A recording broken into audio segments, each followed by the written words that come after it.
Hello दोस्तों, कैसे हैं आप सब। स्वागत है आप सभी का कॉमिक वर्ल्ड चैनल पर। तो चलिए दोस्तों, शुरू करते हैं राज कॉमिक्स में बांकेलाल सीरीज़ का अगला कॉमिक विशेषांक, बांके लीला। संजय गुप्ता पेश करते हैं बांके लीला। मानव तो मानव, दानव भी तपस्या करके भगवान को प्रसन्न करने की चेष्टाएं करते रहते हैं।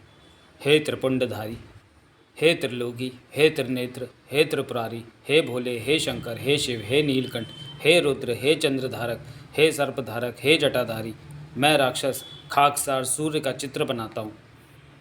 मेरे पास कालबन नाम का ये अभिशप्त कोयला है। इससे मैं जैसे जैसे सूर्य के इस चित्र को काला करता जाऊंगा, वैसे वैसे सूर्य भी काला होता जाएगा और अंततः ये कालिक उसका संपूर्ण प्रकाश सोख लेगी। अगर ऐसा हो गया तो सृष्टि अंधकार में डूब जाएगी। ता फिर तेरा की होगा। भले मानसाहत से मुझे दर्शन दे दो और मेरी इच्छा पूर्ण कर दो। भक्त चाहे मानव हो या दानव, भगवान इच्छा पूर्ण करने अवश्य आते हैं। भक्त खाकसार, बोल तुझे क्या चाहिए। भोले शंकर की जय हो। हे भोले, आप तो अंतर्यामी हैं, फिर भी बता देता हूँ। अगले 3 दिनों तक अमर मारक योग है। अगर इस योग में मैं शिवलिंग के पत्थर से बने त्रिशूल से राजा विक्रम सिंह को मार दूं, जो कि पवित्र तुलसा योग में पैदा हुआ है, तो मुझे अमर फल की प्राप्ति होगी। अमर फल खाकर मैं अमर हो जाऊंगा और फिर तीनों लोगों पर अपना राज कायम करूंगा। आप केवल इस शिवलिंग को स्पर्श कर दें और प्रस्थान करें, बस यही मेरी हार्दिक इच्छा है। शिवलिंग को तो मैं स्पर्श कर दूंगा। ले, कर भी दिया, किंतु शर्त यह है कि तुझे अपना उद्देश्य 2 बार में और तुरंत ही पूर्ण करना होगा। मैं समझा नहीं? तो ये समझ ले खाकसार कि सारी बातें तो मैं तेरी भी नहीं मानूंगा। इसलिए राजा विक्रम सिंह का वध करने के लिए मैं तुझे 2 अवसर प्रदान करूंगा। अगर 2 बार में तूने तुरंत पहुंचते हुए उसे एक ही प्रहार में नहीं मारा और तुरंत ही वहां से नहीं गया तो तेरे साथ बहुत बुरा होगा। अच्छा, अब मैं चलता हूँ। 2 अवसरों की क्या आवश्यकता थी? मैं तो अपना काम एक बार में ही वहाँ पहुँचते ही पूरा कर लूँगा। बस शिवलिंग से त्रिशूल बना लूँ। इधर बांकेलाल के जीवन का एक ही उद्देश्य था, किसी प्रकार राजा विक्रम सिंह को मारकर विशालगढ़ का राजा बनना। मोटे मुच्छड़ मनहूस रावण, अब तू मेरे हाथों से नहीं बचेगा। साए वो मारा, मर गया मुच्छड़। खचाक। अरे, ये तो अभी भी जिंदा है, मगर अपने लंबे और पैने नाखूनों से मैं इसकी छाती फाड़ डालूंगा। मर गया मुच्छड़। बाके नींद से हड़बड़ाकर उठ बैठा। अरे, ये तो अभी भी जिंदा है। बाकेलाल, क्या कोई डरावना सपना देख रहे थे? समझ में नहीं आ रहा कि सपना पहले देख रहा था या अब देख रहा हूँ। बाकेलाल, ऋषि नाटकाचार्य विशालगढ़ में पधारे हुए हैं, क्यों ना उनके दर्शन करने चलें? और तुम तो जानते ही हो कि मैं तुम्हारे बिना नहीं जाऊँगा। तुम कुल्ला करके हाथ मुँह धो, तो फिर चलते हैं। राजा विक्रम सिंह कुछ सैनिकों को साथ लेकर ऋषि नाटकाचार्य के दर्शन करने निकल पड़ा। जब भी मैं मोटे के साथ किसी ऋषि के दर्शन करने गया, तब तभी कोई ना कोई संकट आन पड़ा। यहाँ से बहाना बनाकर खिसकने में ही भलाई है। महाराज, ऋषि नाटकाचार्य के लिए कुछ ताज़े फल व फूल लेकर मैं अभी ऋषि के आश्रम में पहुँचता हूँ, किंतु शीघ्र ही लौटना वाके। चल चेतक, निकल ले यहाँ से, वरना ये मोटा तो मरवाएगा। मेरा अनुभव बताता है कि ऋषियों के दर्शन करने से उनसे आशीर्वाद तो मिलता नहीं, केवल शाप ही मिलता है। राजा विक्रम सिंह की सवारी तीव्र गति से जब वन से होकर गुजरी तो अरे, ओह श्रवण कुमार, मेरा मतलब ये युवक तो श्रवण कुमार की मिसाल पेश कर रहा है, जिसने अपने अंधे माता पिता को वहंगी में बिठाकर तीर्थों का भ्रमण कराया था। पुत्र, हमें प्यास लगी है। हे माताश्री, पिताश्री, आप यहाँ मेरी प्रतीक्षा करें, मैं जल लेकर अभी आया। जल्दी आना पुत्र। हाँ पुत्र, प्यास से गला कंठ सूख रहा है। झरना पास ही था। आहा, झरने का स्वच्छ जल पात्र में भरना होगा। अरे श्रवण कुमार तो झरने में फिसल गया। सैनिकों, उसे बचाओ। हे ईश्वर, उसकी मदद करना। जो आज्ञा महाराज। सैनिक तेजी से झरने की ओर पड़े, जबकि इधर मुझे इसके अंधे माता पिता का तब तक ध्यान रखना चाहिए जब तक कि सैनिक श्रवण कुमार को बचा कर नहीं ले आते। बेचारे अंधे माता पिता जो ये सच नहीं जानते कि उनका पुत्र झरने में फिसल चुका है। मगर इससे पहले कि राजा विक्रम सिंह उन तक पहुँच पाता, श्रवण कहाँ चला गया? मुझे तो बड़े जोरों की भूख लगी है। तुम मेरी प्रतीक्षा करो, मैं अभी कुछ फल लेकर आता हूँ, क्योंकि भूख तो मुझे भी लगी है। आहा, फलों से लदा वृक्ष मिल गया। अरे, ये तो देख सकता है। कम श्रवण न जाने कब आएगा, तब तक क्या हम भूखे प्यासे मरे? ईश्वर ने हमें आंखें किस लिए दी हैं? तो फिर ये अंधे क्यों बने हुए हैं? लो रुक्मणी, ताजे फल खाओ, इनसे तुम्हारी भूख प्यास मिट जाएगी। ओह, तो ये दोनों अपने पुत्र को मूर्ख बनाकर वहंगी की यात्रा कर रहे हैं। इनके इस करतूत का कारण तो जो भी हो, किंतु ये बात साफ है कि ये दोनों पाखंडी व धोखेबाज हैं। चपड़ चपड़ चपर कनाती, वाह अति स्वादिष्ट। सैनिकों, गिरफ्तार कर लो इन दोनों पाखंडियों को, जो नेत्रहीन बने रहकर अपने पुत्र को ही छल रहे हैं। अरे ये क्या कर रहे हो? राजा विक्रम सिंह, तुम ये अनर्थ क्यों कर रहे हो? हमने क्या अपराध किया है? दुष्ट माता, दुष्ट पिता, तुम नेत्रहीन नहीं हो, किंतु फिर भी वहंगी में तीर्थ यात्रा करने के चक्कर में तुम अंधे होने का सॉन्ग रचकर अपने पुत्र को धोखा दे रहे हो। वो हमारा पुत्र नहीं है। क्या? ओह, अब मेरी समझ में आ गया। तुम अंधे बनकर एक सीधे साधे व्यक्ति को मूर्ख बना रहे हो ताकि वो तुम्हें मुफ्त में तीर्थ यात्रा करा दे। मूर्ख तो तू स्वयं है राजा, जो मुझे नहीं पहचाना। मैं ऋषि नाटकाचार्य हूँ और मैं इनकी पत्नी। ऋषि नाटकाचार्य और उनकी पत्नी?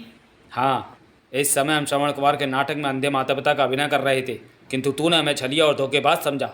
मगर सुनिए तो सही, मैं तुझे शाप देता हूँ राजा विक्रम सिंह, तू जब भी किसी नाटक में हिस्सा लेगा तो उस नाटक के यथार्थ और काल में चला जाएगा। सब कुछ वैसा ही होगा जैसा उस काल में उस पात्र के साथ हुआ था।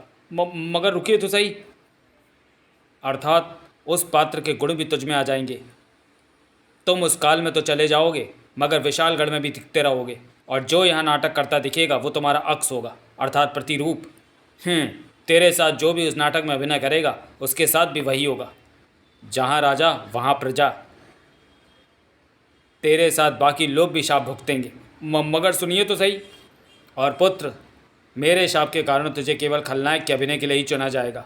मगर रुकिए तो सही, सुनिए तो सही, मैं किसी नाटक में हिस्सा ही नहीं लूँगा। राजा विक्रम सिंह, अगर तूने किसी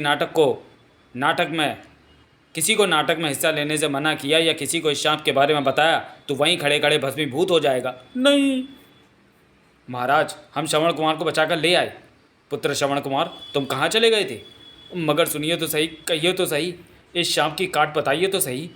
2 नाटकों में हिस्सा लेने के पश्चात स्वयं ही मेरे शाप की काट हो जाएगी, मगर तब तक तेरी खाट खड़ी हो चुकी होगी। और ये सब सुनते सुनते बाकेलाल की आंखें तो प्रसन्नता से गोल हो ही गई। वो मारा, मोटे को ऋषि का शाप मिल गया। ऋषि नाटकाचार, सुनिए तो सही, क्षमा करिए तो सही। अच्छा हुआ जो मैंने मुच्छड़ के साथ नहीं किया था। चेतक, ये फल मैं नाटकाचार्य को देने के लिए लाया था, मगर अब तू और मैं खाएंगे, क्योंकि मैं भी मोटे के पास नहीं जाना चाहता और भूख भी लगी है। खा खा, खूब खा, ये मीठा आम खा। मोटे का क्रियाक्रम करने की योजना मेरे दिमाग में जन्म ले चुकी है। आम कैसे चूसूंगा? मैं ये सेब खाता हूँ, चपड़ चपड़। चेतक, तुझे पता है मोटे को शाप मिलने से पहले मैंने सपने में क्या देखा था? ले, तू ये खुबानी खा, फिर बताता हूँ। खुबानी में तो मोटी सी गुठली होगी, अगर मैंने खाई तो मेरे गले में फंस जाएगी। मैं संतरा खाता हूँ। चेतक, मैंने सपनों में देखा है कि मोटा विक्रम रावण के वेश में और मैं राम के वेश में तीर मारकर उसका सिर धड़ से जुदा कर रहा हूँ। ले, आड़ू खा। आड़ू? इसमें तो और भी मोटी गुठली होती है, मेरे गले में अटक गई तो मेरी जान पर बन सकती है। मैं अंगूर खाता हूँ। चेतक, स्वप्न में रावण विक्रम सिंह को मारने के बाद मैंने देखा कि मुच्छड़ हिरण्याकश्यप बना हुआ है और मैं सिंह अवतार बनकर उसका पेट फाड़ रहा हूँ। ऐसे सपने देखकर मैं बहुत प्रसन्न होता हूँ। अरे, तू अपने आप तो कुछ खा ही नहीं रहा। ये ले, चीकू खा। इसके बीज तो नुकीले व खतरनाक होते हैं, फिसल कर गले में चले गए तो लेने के देने पड़ जाएंगे। और मैं खाता हूँ केला। थू थू, अबे मुझे केला नहीं खिलाएगा? ले ले खा, ये आलू बुखारा बहुत स्वादिष्ट होता है। आलू बुखारा? और मैं खाता हूँ अमरूद। चबड़ चबड़। चेतक ऋषि नाटकाचार के शाप को अब मैं अपना शस्त्र बनाऊंगा और मोटे का काम तमाम करूंगा। चेतक देख, इस खुशी में मैं तुझे फल पर फल खिला रहा हूँ। ये देख शरीफा, इसमें तो बीज ही बीज होते हैं। रहने दे बाकेलाल, अब मैं खिलाऊंगा और तू खा मेरी लात, इसमें बीज नहीं होता। था घोड़ा मारे दुलत्ती चंद। कमबख्त, मुझे दुलत्ती क्यों मार रहा है? अरे कमबख्त, फल का फल लात से दिया तुझे तो मैं देख ही लूँगा। बाके जल्दी से चेतक पर सवार हुआ। इस वक्त मुझे महल वापस पहुंचकर मोटे मुच्छर से मिलने की जल्दी ना होती, तुझे तो मैं अभी देख लेता। खाकर इतना मज़ा नहीं आया जितना खिलाकर। फिर जब बाकेलाल महल में पहुंचा तो, बाकेलाल तुम कहाँ चले गए थे? फल लेकर पहुँचे क्यों नहीं? हड़प्पा दी की हो। महाराज, मैं तो पहले ही कह रहा था। मगर हुआ क्या? बाकीलाल मैं तो बता भी नहीं सकता। हाँ हाँ बता, क्योंकि जैसे ही तू मुझे ऋषि के शाप के बारे में बताएगा तो शाप के कारण भस्मीभूत हो जाएगा। महाराज उदासी छोड़िए, आप मुझे भले ही ना बताएं, लेकिन मैंने जो सुना है वो मैं अवश्य बताऊंगा। बाकीलाल तुमने क्या सुना है? महाराज मुझे स्वप्न में भगवान शंकर की भविष्यवाणी हुई है कि अगर हमने तुरंत 2 नाटकों में हिस्सा नहीं लिया तो बहुत बुरा होगा। नाटक? जी हाँ महाराज, और इन नाटकों की मुख्य भूमिकाएं हमें ही अभिनीत करनी होंगी। हमें ही? ये तो प्रसन्नता की बात है। और मैंने सोचा है महाराज कि हमारा प्रथम नाटक रामायण पर आधारित होगा, यानी कि रामलीला। आहा, रामलीला का मंचन जिसमें हम भी अभिनय करेंगे, ये तो बहुत शुभ होगा। रामलीला में मैं कौन सा पात्र निभाऊंगा? अपना डील डॉल देखकर आप सहमी समझ जाएं महाराज। गणेश भगवान का ठीक रहेगा। क्षमा करें महाराज, आपका अनुमान सर्वथा गलत है। आपको रावण का पात्र निभाना होगा। रावण का? और मैं क्या बनूंगी? आप देवी सीता महारानी जी। सेनापति वीर हनुमान बनेगा, प्रबंध मंत्री बनेगा लक्ष्मण, इसी तरह बाकी सब लोग भी कुछ बनेंगे। महाराज मैंने प्रबंध मंत्री को सारी व्यवस्था करने का आदेश दे दिया है। रामलीला का आयोजन आज से ही होगा। आज से ही? इतनी जल्दी भी क्या है, दशहरा आने में तो अभी कई माह बाकी हैं। मैं भगवान शंकर की भविष्यवाणी को अनसुना नहीं कर सकता महाराज। अगर आप रावण का पात्र नहीं करना चाहते तो मैं कोई दूसरा व्यक्ति ढूंढ लूँगा, किंतु रामलीला का मंचन तो आज ही आरंभ होगा। दशहरे तक तो मैं तुझे मारकर विशालगढ़ का राजा बन भी चुका हूँगा मोटे। और राजा विक्रम सिंह के मना करने का तो प्रश्न ही नहीं उठता था। प्रबंध मंत्री ने तुरंत ही सारी व्यवस्था कर दी। इस प्रकार आरंभ हुई एक ऐसी रामलीला जिसमें बांकेलाल की विजय पक्की थी। बांकेलाल ये क्या, भगवान श्री राम के जन्म की लीला तो रची नहीं, ना ही वनवास हुआ, ना धनुष टूटा, न केकई संवाद हुआ, न राम न शबरी के बेर खाए, तुम सीधे सीता हरण की लीला का मंचन क्यों कर रहे हो? मुझे शंकर भगवान ने ऐसे ही आदेश प्राप्त हुआ है महाराज। प्रबंध मंत्री मेरा मतलब लक्ष्मण, क्या तुम तैयार हो? हाँ बांकेलाल, लक्ष्मण का पात्र अभिनीत करके मेरा जन्म भी धन्य हो गया, अन्यथा मैं सारी उम्र प्रबंधी करता रहता। इस नाटक के मंचन में कौन क्या बनेगा ये मैंने सबको बता दिया है। जिसकी जहाँ पर जब आवश्यकता होगी वहाँ प्रस्तुत हो जाएगा। तो पर्दा उठने वाला है, नाटक शुरू होने वाला है, कोई हंसने वाला है तो कोई रोने वाला है, यानी मैं हंसने वाला हूँ, मोटे तू रोने वाला है। बोलो भगवान श्री राम की जय। पर्दा उठ गया। आहा, सुनहरी हिरण। हे स्वामी, मुझे वो सुंदर हिरण चाहिए। हे लक्ष्मण, मैं सुनहरी हिरण लेने जाता हूँ, तो मैं सीता की सुरक्षा के लिए छोड़ जाता हूँ। आप माता सीता की सुरक्षा के लिए तनिक भी चिंतित ना हो भैया राम। मैं यहाँ रामलीला देखने नहीं आया, मैं जिस बात का पता लगाने आया था वो मुझे पता लग चुकी है। दानव अतिशीघ्र वन में पहुँचा। दानवराज खाकसार, क्या खबर लाया है चेपाकू? खबर एकदम पक्की है खाकसार, राजा विक्रम सिंह नाटक का मंचन कर रहा है। शिवलिंग के पत्थर से मैंने त्रिशूल भी बना लिया है। चूँकि मुझे विक्रम सिंह के सामने पहुँचते ही राजा को त्रिशूल मारना है, इसलिए मुझे उसकी सही स्थिति का पता होना बहुत आवश्यक है, जो कि मैंने आपको बता दी है। अब राजा को मेरे हाथों मरने से और मुझे अमर होने से कोई नहीं रोक सकता। किंतु खाकसार, अगर खाने की नौबत आई तो आपको अकेले ही खाने होंगे। फिक्र मत कर, उसकी नौबत नहीं आएगी, जूते खाने की नौबत। अमरता प्राप्त होते ही फिर मेरा दूसरा अभियान भी तुरंत शुरू हो जाएगा, यानी तीनों लोगों पर आक्रमण करके उन्हें अपने अधीन करने का। और इस अभियान का सेनापति मैं तुझे ही बनाऊंगा। मगर इस अभियान का सेनापति स्वयं बांकेलाल था। सीते! लक्ष्मण, ये स्वर तो स्वामी श्री राम का है, वे अवश्य किसी संकट में फंस चुके हैं। भैया श्री राम पर कभी संकट आ ही नहीं सकता, आप निश्चिंत रहें। सीते! हे लक्ष्मण, मुझे किसी अनिष्ट की आशंका हो रही है, तुम अतिशीघ्र जाओ। ठीक है, मैं चाहता हूँ, किंतु राम भैया मुझे आपकी सुरक्षा के लिए छोड़ गए हैं। कृपया आप इस लक्ष्मण रेखा को पार ना करें। रेखा को पार कर आप तक कोई भी संकट इस रेखा को पार कर आप तक नहीं पहुंच सकता। ठीक है, किंतु तुम अतिशीघ्र जाओ। लक्ष्मण, लक्ष्मण! मैं चाहता हूँ, वो तुम्हें पुकार रहे हैं, भाग कर जाओ लक्ष्मण। वो सुनहरी हिरण मायावी मरीज था, जिसके माया जाल में फंसकर राम और लक्ष्मण सीता को अकेली छोड़कर दूर जा चुके हैं। अरे ओह, मैंने तो ध्यान ही नहीं दिया कि रावण का पात्र निभाते निभाते मैं नाटक के मंच से निकलकर त्रेता युग में आ चुका हूँ। अन्य सभी पात्र भी इस युग में आ चुके होंगे और वहाँ विशालगढ़ में नाटक के मंच पर हमारे अक्स छूट चुके होंगे। मैंने कभी सोचा भी नहीं था कि मुझे एक दिन रावण भी बनना होगा। स्वर्णलता, मेरा मतलब सीता बनी स्वर्णलता का हरण करने के लिए अब मुझे साधु वेश बनाना होगा।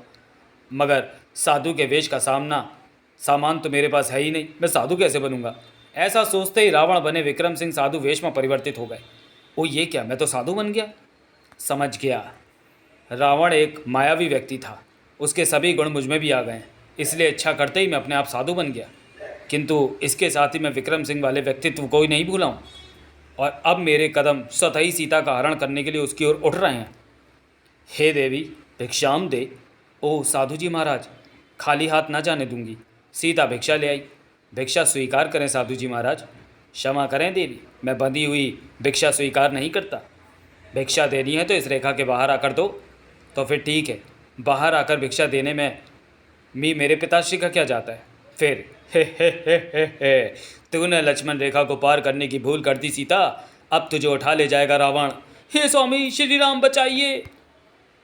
फिर जब राम बना बाकेलाल लक्ष्मण के साथ वहाँ पहुँचा तो फलों की थाली गिरी पड़ी है। लक्ष्मण, अवश्य यहाँ कोई अनर्थ हुआ है। हमें पता है कि वो हिरण मरीच रावण नहीं भेजा था, सीता माता को रावण उठा ले गया है। ओह हाँ, वो मारा। जिस दिन की मुझे प्रतीक्षा थी वो दिन आने वाला है, जिसमें राम यानी बाकेलाल के हाथों होगा मोटे विक्रम और रावण का वध। अब होगा राम रावण युद्ध। मुच्छर इस बार कतई नहीं बचेगा। राम लक्ष्मण सीता की खोज में निकल पड़े। तभी हे राम, जटायु, सीता माता को रावण वायु मार्ग से लंका ले गया है। मोटा चाहे कहीं भी क्यों ना चला जाए, परंतु मेरे हाथों से बचेगा नहीं। तभी जय श्री राम, मैं सेनापति पवन पुत्र हनुमान हूँ। सेनापति, तुम विशालगढ़ के हो, यहाँ केवल वीर हनुमान हो। आपने सही कहा, दुष्ट रावण का संहार करने में सहायता के लिए मैं और मेरी पूरी वानर सेना आपके साथ है। तो फिर जाओ, सीता का पता लगाकर मेरी मुद्रिका उसे दो। मेरा यह संदेश भी दो कि मैं अति शीघ्र रावण को मारकर उसे वापस विशालगढ़ ले जाऊंगा। विशालगढ़ नहीं है राम, अयोध्या कहें। मैं जाता हूँ। बोल सियापति रामचंद्र की जय। सब कुछ ठीक ठाक हो रहा है, बस प्रिय हनुमान सीता की कोई खोज खबर ले आए तो हम लंका पर चढ़ाई कर देंगे। अरे हनुमान, क्या हुआ? तुम गए तो थे वायु मार्ग से, किंतु लौट रहे हो जल मार्ग से, और वह भी इतनी शीघ्र। छपाक छपाक। क्षमा करें श्री राम, शायद मैं छलांग पूरी ताकत से नहीं लगा पाया, इसलिए बीच में ही गिर गया और विशालकाय शारकेश मछली मेरे पीछे पड़ गई। देखते ही देखते वह विशाल शारकेश मछली अपने भयावह रूप के साथ समुद्र के बाहर निकल आई। मैं शारकेश नहीं, मैं हूँ समुद्री मार्केश दैत्य। अब तुम में से कोई भी नहीं बचेगा। बाप रे, मार्केश जैसे दैत्य का तो रामायण में कहीं भी उल्लेख नहीं है। उल्लेख तो बाकेलाल के राम बनने का, सेनापति के हनुमान, मेरे लक्ष्मण और महाराज के रावण बनने का भी नहीं है। मार्केश दैत्य हमारी ओर चला आ रहा है। भैया राम, जल्दी से अपना धनुष बाण संभालें। प्रिय हनुमान, तुम्हारी लंबी पूँछ किस काम आएगी? इसे जल्दी से पूँछ में जकड़ लो। किंतु अगर इसने मेरी पूँछ उखाड़ दी तो? हनुमान बना पात्र निभा रहे सेनापति का डर स्वाभाविक था, लेकिन फिर भी मैं आपकी आज्ञा नहीं टाल सकता श्री राम। मैं इस दुष्ट को अपनी पूँछ में लपेटकर पूँछ को कुशलतापूर्वक चहूँ और घुमाकर दुष्टनाथ मार्केश को 7 समुद्र पार उछाल फेंकता हूँ। प्रिय हनुमान, इसका चिकना शरीर तो कब का मछली की तरह फिसल कर तुम्हारी पूँछ की कैसे स्वतंत्र हो चुका है। हड़प्पा क्यों होगा? क्योंकि ये तो अपना मुंह हमें अपना आहार बनाने के लिए नरक के विशाल द्वार की तरह खोल चुका है। भैया राम, धनुष बाण संभालते क्यों नहीं? आक्रमण करते क्यों नहीं? इसका वध करते क्यों नहीं? हे तुम सबको एक साथ निगल लूंगा। आक्रमण! दोनों ने ताबड़तोड़ इतने तीर बरसाए कि दैत्य मार्केश का मुंह तीरों से भर गया। मगर ये क्या, और तेरा की होगा बाकेलाल? श्री राम की अद्भुत ईश्वरीय शक्ति का प्रयोग क्यों नहीं करता? शस्त्र तो मेरा भोजन है। अरे ये तो सभी बाण भोजन के निवाले के समान निकल गया। प्रिय हनुमान, तुम्हारी गदा कहाँ है? ओ प्रभु, आपने अच्छा याद दिलाया, मैं अभी अपनी गदा से इस दुष्ट का काम तमाम करता हूँ। हनुमान ने अपनी गदा का आह्वान किया तो गदा हाथ में प्रकट हो गई। जय श्री राम। दुष्ट, अब तू नहीं बचेगा। था फूल मुझे मारा है गदा के रूप में। फूल नहीं, ये तो धूल के कण से भी हल्का है।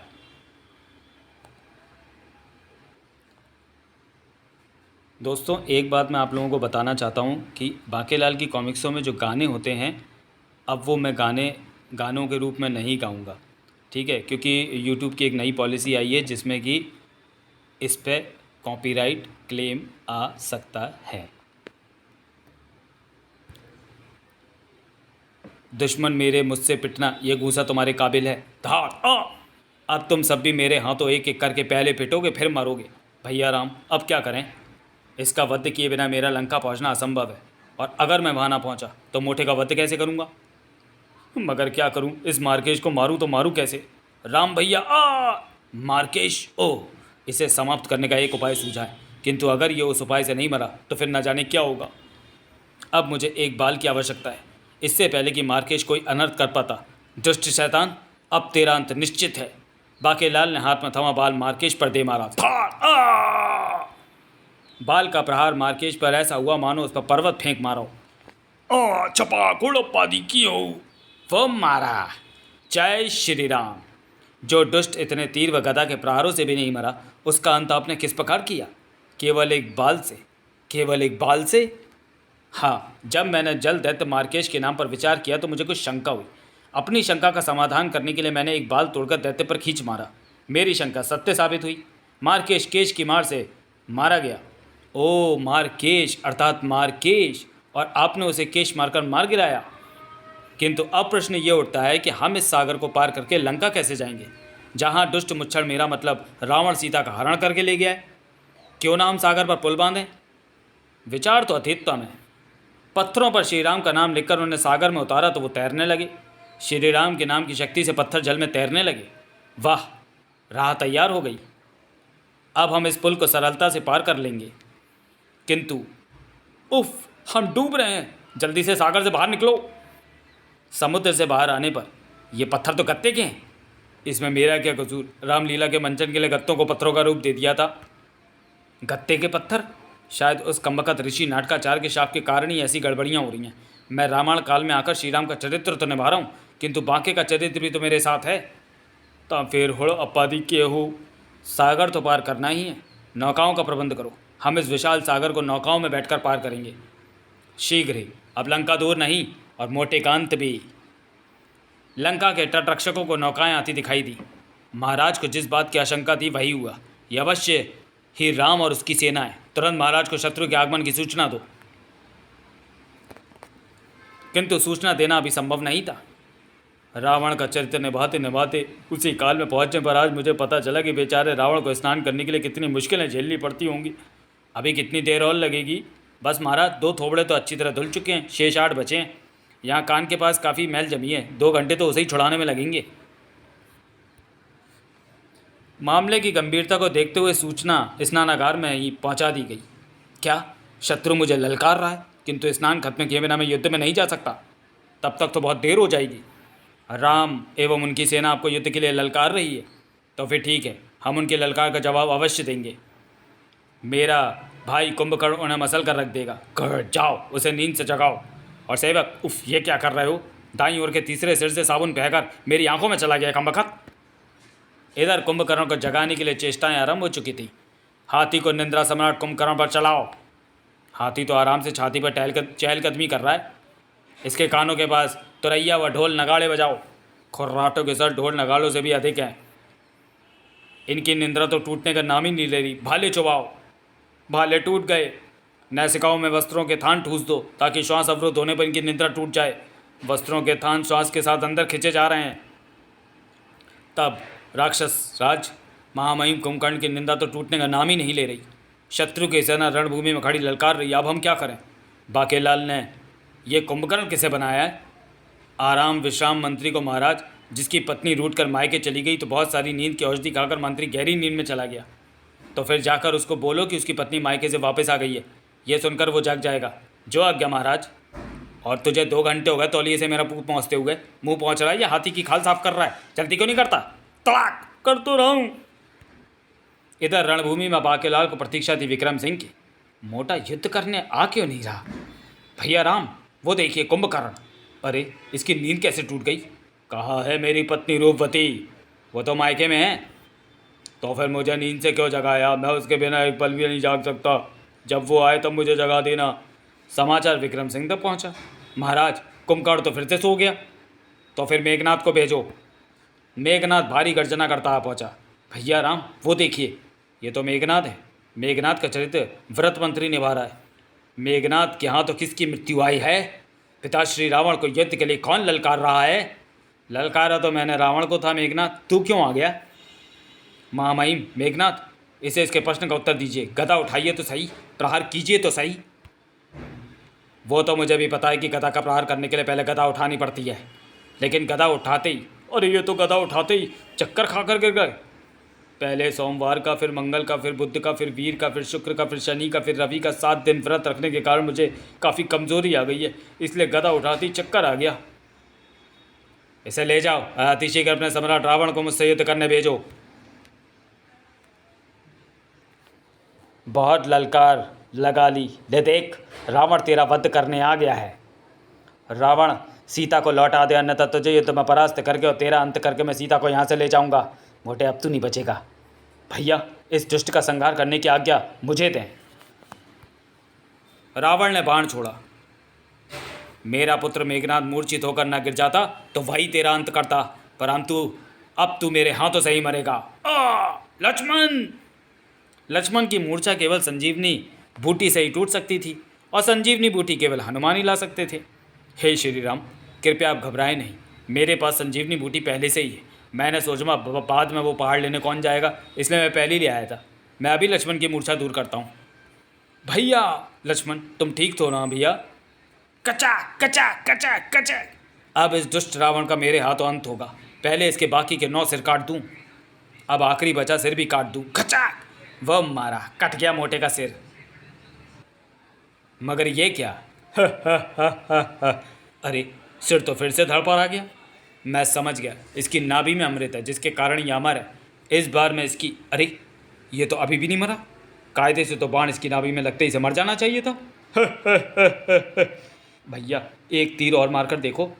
मगर वो तो एक और तीर से भी नहीं मरा। तभी गूंज उठी वह आकाशवाणी, बाकेलाल, इसका वध करने का विचार त्याग दो, क्योंकि इसने कोई पाप नहीं किया, किंतु ये सीता को हर कर लाया था। क्या ये पाप नहीं? नहीं, ये पाप नहीं है, क्योंकि ये तो अपनी पति स्वर्णलता को ही हर कर लाया है, जो सीता का केवल पात्र अभिनीत कर रही है। यह भविष्यवाणी तो शंकर भगवान की लग रही है। क्या? और अब बहुत हो गया ये वाला नाटक। रावण की नाभि पर तीर चलाते ही अध्याय समाप्त हो गया। अब तुम तुरंत ही इस काल से निकलकर नाटक के मंच पर वापस पहुंच जाओगे, जहां तुम्हारे प्रतिरूप रामलीला का मंचन कर रहे हैं। नहीं, ठीक उसी पर विशालगढ़ के नाटक मंच पर राजा विक्रम सिंह, रामायण में रावण का वध राम के हाथों हुआ था, किंतु तेरा वध मेरे हाथों होगा, राक्षस खाकसार के हाथों। हा हा हा हा हा। अरे, उसने महाराज को त्रिशूल मार दिया। हा, मैं तो नहीं मरा, मैं तो नहीं मरा जी, नहीं मरा। आए, नहीं, ये नहीं हो सकता। इस त्रिशूल को शिव का आशीर्वाद प्राप्त है, इसका प्रहार खाली कैसे चला गया? अब मुझे फौरन यहाँ से जाना होगा, अन्यथा शिव के कथन के अनुरूप मेरे साथ बहुत बुरा होगा, क्योंकि विक्रम सिंह एक ही प्रहार में नहीं मरा। अब मुझे दूसरे अवसर की प्रतीक्षा करनी होगी। शायद मुझसे प्रहार करने में चूक हो गई। बेचारे खाकसार को क्या मालूम था कि असली विक्रम सिंह और रामलीला अभिनीत कर रहे सभी पात्र उस वक्त रामायण काल में ही पहुंच गए थे, और जो यहाँ थे वो केवल उनके प्रतिरूप थे। भाग्य कायर। और यही वह क्षण था जबकि उस आकाशवाणी के अनुसार सभी पात्र रामायण काल से निकलकर मंच पर अभिनय करते अपने प्रतिरूपों में वापस लौट चुके थे। भाइयों, अपने अपने घर जाओ, नाटक समाप्त होता है। ओ, हम तो मंच पर वापस लौट आए और मोटा भी जीवित है। रामायण काल में जाकर भी मैं इस मोटे का वध नहीं कर पाया।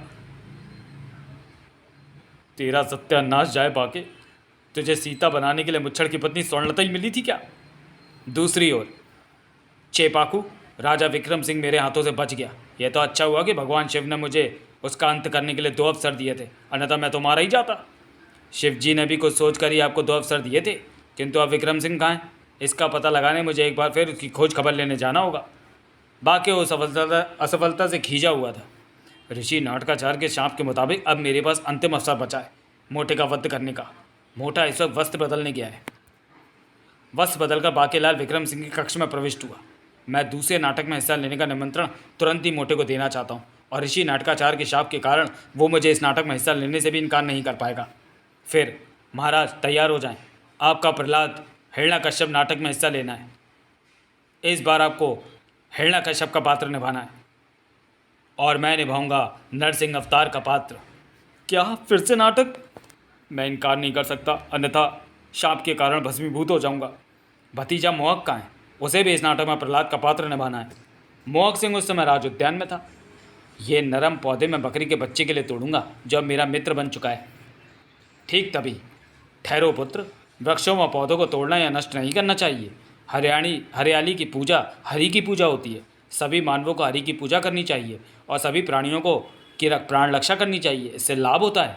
ओ वनदेव, मैं हरि की पूजा अवश्य करूँगा और प्राणियों की प्राण रक्षा भी करूँगा। वनदेव के अंतर्धान होते ही ओह, वो दुष्ट सर्प उस खरगोश को अपना आहार बनाना चाहता है, किंतु मेरे होते ऐसा संभव ना होगा। तड़ाक! और तुमने मेरी जान बचाई, तुम्हारा धन्यवाद। अरे, इंसानों की तरह बोलने वाला खरगोश! मैं खरगोशों का राजा खरगा हूँ। संकट पड़ने पर कभी मैं भी तुम्हारे काम आऊँगा। तुम नन्हे से खरगोश मेरी क्या मदद करोगे? ये तो मैं वक्त पड़ने पर पता चलेगा। होड़प्पा दा चल देंगे ता फिर होड़प्पा भी चल देंगे। भतीजे मोहक, मैं तुम्हें कब से ढूंढ रहा हूँ। तुम्हें एक नाटक में प्रहलाद का चरित्र अभिनीत करना है। प्रहलाद का चरित्र? वाह! एक बार पुनः मन सच चुका था।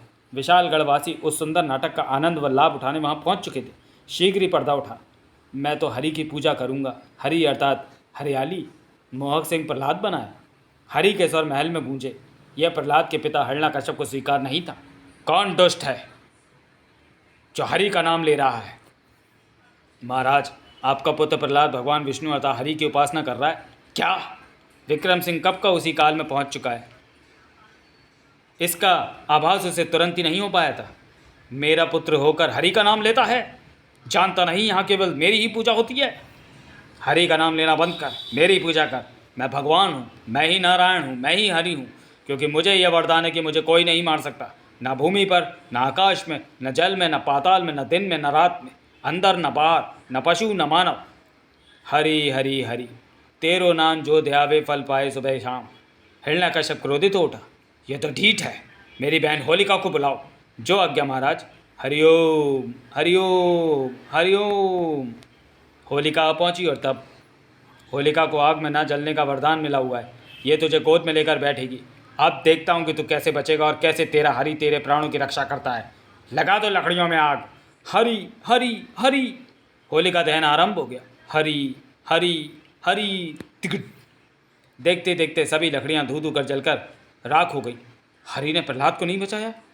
किंतु महाराज, होलिका भी कहीं दिखाई नहीं पड़ रही। क्या वो भी जलकर राख हो गई? होलिका यहाँ है। अरे, दोनों बच गए और प्रहलाद भी। जी हाँ पिताश्री, ये सब हरि की माया है। उन्होंने संकट के समय मेरे मित्र खरगा को भेज दिया। खरगा ने जब मुझे अग्नि में जलता देखा तो अन्य खरगों के साथ वहाँ पहुँचा और नीचे से ज़मीन खोदकर मुझे वह होलिका को सुरंग के रास्ते बचाकर ले आया। प्यारा खरगा। हरि का नाम बड़ा है, आप भी हरि का नाम जपें। हरि ओम हरि। दुष्ट प्रहलाद, तुझे मजा चखाना ही होगा ताकि तू हरि का नाम लेना भूल जाए। इस खंबे को खूब गर्म करो। हरि ओम हरि। आए, खंबा तो स्वयं ही जलकर खाक हो गया, जबकि मैं तो प्रहलाद को तपते हुए खंबे की झप्पी पड़वाना चाहता था। दूसरा खंबा गर्म करवाओ। तू रहने दे हिरण्यकश्यप। खंभों के गर्म होने के चक्कर में रहा तो मैं प्रकट ही नहीं हो पाऊंगा। तुम कौन हो? नरसिंह अवतार का रूप लेकर प्रकट हो गया था बांकेलाल। दुष्ट, मैं ही तो हरि हूँ। नरसिंह अवतार रूप में प्रकट हुआ हूँ। विधि के विधान के हिसाब से मुझे तपते हुए लोहे के खंभे के बीच से प्रकट होकर तेरा वध करना था, किंतु कपक तूने जिस खंभे को आग लगाकर तबाया वो तो लकड़ी का था जो जलकर राख हो गया। इसलिए मुझे ज़बरदस्ती बिना खंभे के ही प्रकट होना पड़ा। अब मैं तेरा अंत करूँगा। ओह, ये तो बहुत भारी है, उठता ही नहीं। अगर उठेगा नहीं तो मैं उसे उठाकर दहलीज तक कैसे ले जाऊँगा और अपनी जांघों पर कैसे बिठाऊँगा? दरबारियों की मदद से किसी प्रकार बांकेलाल हिरण्यकश्यप और विक्रम सिंह को उठाकर दहलीज तक ले आया और अपनी जांघों पर लिटा भी दिया। तब उफ, थोड़ी दौड़े और ये मोटा मेरी टांगों पर पड़ा रहा तो इसका दम निकले ना निकले, किंतु मेरा अवश्य निकल जाएगा। अतिशीघ्र इसका पेट फाड़कर नाटक का अंत करना होगा। देख ले हिरण्यकश्यप, न दिन है, न रात है, संध्या है। न तू जमीन पर है, न आकाश में है, तू मेरी जांघों पर है। न तू अंदर है, न बाहर है, दहलीज पर है। न तू पशु के हाथों मर रहा है, न मानवों के हाथों। मैं नरसिंह अवतार हूँ। ना तू शस्त्र से मरेगा, ना अस्त्र से, मेरे नाखूनों से मरेगा। हुड़ तेरा की होगा मोटे, इस बार तू मेरे पहने नाखूनों से नहीं बचने का। दूसरे जड़ हरि के नाखून हिरण्यकश्यप की छाती फाड़ने को पेवस्त हो गए। या, मुझे तो गुदगुदी हो रही है। क्या? ओ, ये क्या? मेरे नाखून तो है ही नहीं, वो तो मैंने कल ही काटे थे। पेड़ा कर्क। ठीक तभी गूंज उठी हुई आकाशवाणी। पुत्र बांकेलाल, प्रहलाद हरि अर्थात विष्णु अर्थात नारायण की पूजा नहीं कर रहा था, वो तो हरियाली की आराधना कर रहा था। हिरण्यकश्यप गलतफहमी का शिकार था। फिर वास्तव में प्रहलाद ना ना तो आग में जला, ना खंबे से लिपटा। जब उस पर जुल्म ही नहीं हुआ तो हिरण्यकश्यप को दंड भी नहीं दिया जा सकता। अब यह नाटक भी समाप्त होता है, इसलिए तुम दोनों शीघ्र ही वापस मंच पर पहुंच जाओगे। इधर विशालगढ़ में नाटक के मंच पर उसी समय खाकसार विक्रम सिंह के प्रतिरूप के सामने पहुंच चुका था।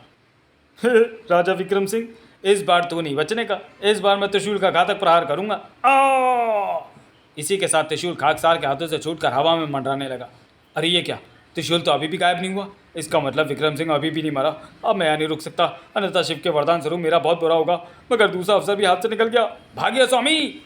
किंतु खाकसार का दुर्भाग्य, वह जैसे ही वहां से जाने के लिए पलटा कि ठुड्ड खाकर गिर पड़ा और खचाक। तेरा बुरा तो हो गई दुष्टनाथ, क्योंकि तूने यहाँ से जाने में विलंब कर दिया। उड़प्पा, कुछ नहीं हो सकता। खाकसार का अंत होते ही उस काल में गए सभी पात्र भी वापस इस काल में लौट आए। ये क्या, मैं तो नाटक के मंच पर वापस लौट आया। इसका अर्थ ये हुआ कि मैं इस बार भी मोटे का अंत नहीं कर पाया। सत्यानाश, इसकी तो गर्दन भी इतनी मोटी है कि मुझे भींच भी नहीं सकता। तभी पुनः गूंज उठी आकाशवाणी, जो केवल बाकेलाल को ही सुनाई दे रही थी। पुत्र बाकेलाल, दुखी ना हो, ये तो शिव की माया है। वास्तव में दुष्ट राक्षस खाकसार राजा विक्रम सिंह को मारना चाहता था। हम ही उसे ऐसा वरदान देने को विवश हुए थे, किंतु इसी के साथ विक्रम सिंह की रक्षा करना भी हमारा कर्तव्य था, इसलिए यह चक्कर चलाना पड़ा। हुड़प्पा चल देंगे। और फिर जब सभी दर्शकों ने राजा विक्रम सिंह को खाकसार की सच्चाई का पता लगा तो बाके पुच्ची तो देनी ही पड़ेगी। अगर तू मुझे नाटक करने पर विवश न करता तो राक्षस खाकसार मेरा अंत कर डालता। सत्यानाश, अगर मुझे पता होता कि खाकसार शिव के आशीर्वाद और शिवलिंग के बने त्रिशूल से राजा को मारने की योजना बना रहा है तो मैं अपनी योजना ना बुनता। यानी समाप्त। तो चलिए दोस्तों, वीडियो को यहीं समाप्त करते हैं और मिलते हैं बाकेलाल के अगले कॉमिक विशेषांक काल सर्पा योग में। तब तक के लिए धन्यवाद।